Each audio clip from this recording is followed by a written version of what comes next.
I'm Dalton Barrett with News Radio WGNS, and here are the top stories affecting Rutherford County on your Rutherford Roundup for Tuesday, January the 28th, 2025.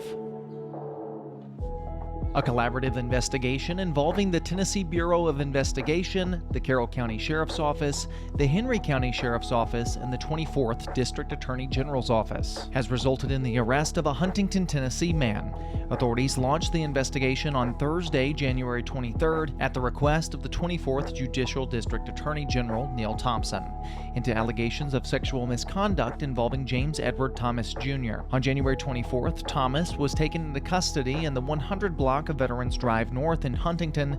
He's charged with aggravated rape of a child, aggravated sexual battery, and incest.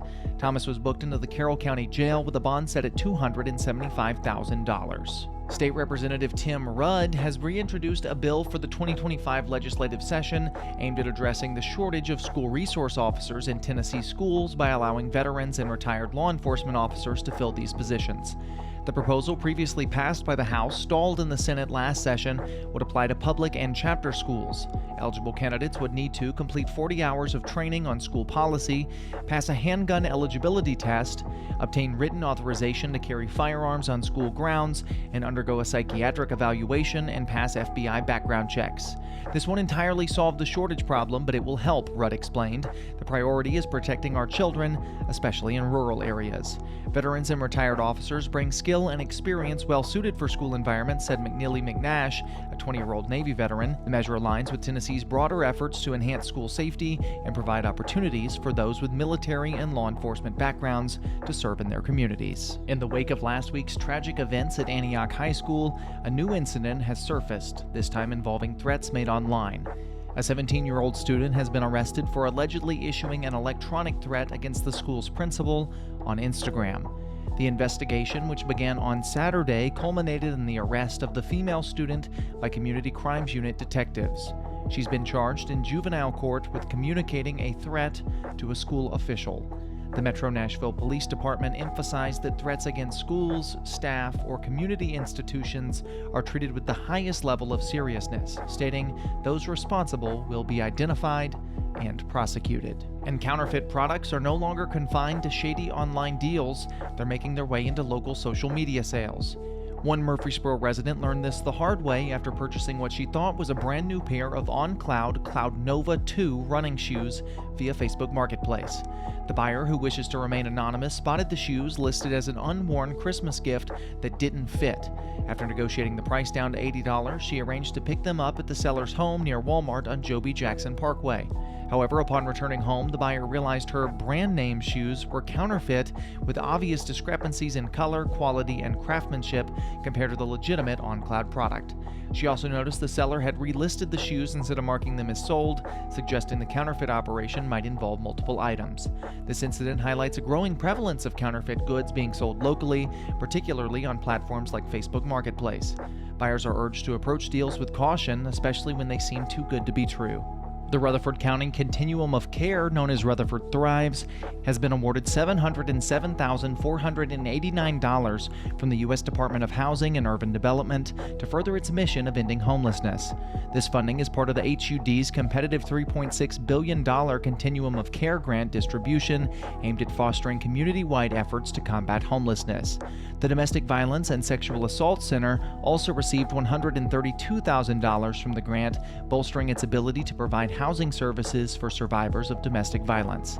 At DVSA, we are grateful for receiving COC HUD funding, said Erica Downing of the DVSA. This enables us to assist survivors of domestic and sexual violence in finding housing options that provide safety and stability. There's a direct link between domestic violence and homelessness, and we aim to break that cycle for those that we serve. Rutherford Thrives offers a spectrum of services from emergency shelter to permanent housing, helping individuals and families achieve stable housing and self-sufficiency. The program relies on the collaboration of government agencies, nonprofits, and community stakeholders. For more details, visit rutherfordthrives.org. And some good news for Tennessee drivers: the state now ranks as the 5th cheapest in the nation for gas prices, according to AAA. The average price for regular unleaded gas is $2.68 per gallon, a drop from 8th place just 3 weeks ago. The Murfreesboro-Smyrna area remains a haven for budget-conscious motorists, with an average prices reflecting the state's affordability.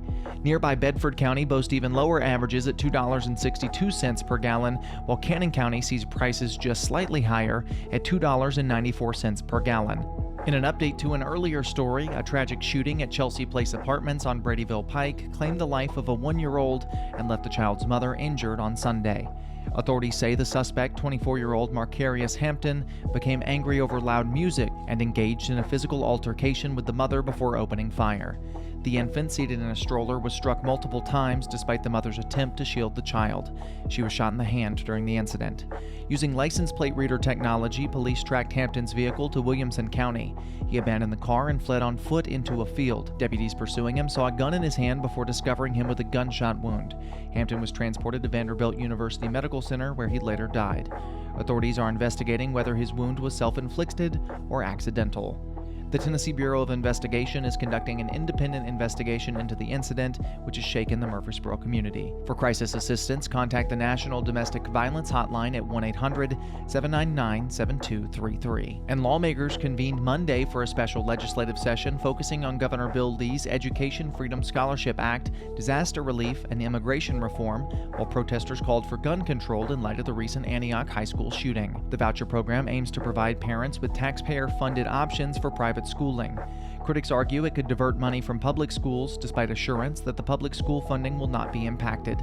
The plan would cost $425 million in its first year and $226 million annually thereafter. The bill also proposes redirecting 80% of sports betting tax revenue to fund public school infrastructure projects.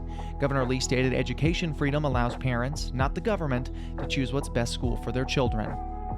That's all for now. For updates on these, as well as more local news stories, check out our website, wgnsradio.com, or follow us on social media at News Radio WGNS on Facebook and X. I'm Dalton Barrett, and I'll talk to you later.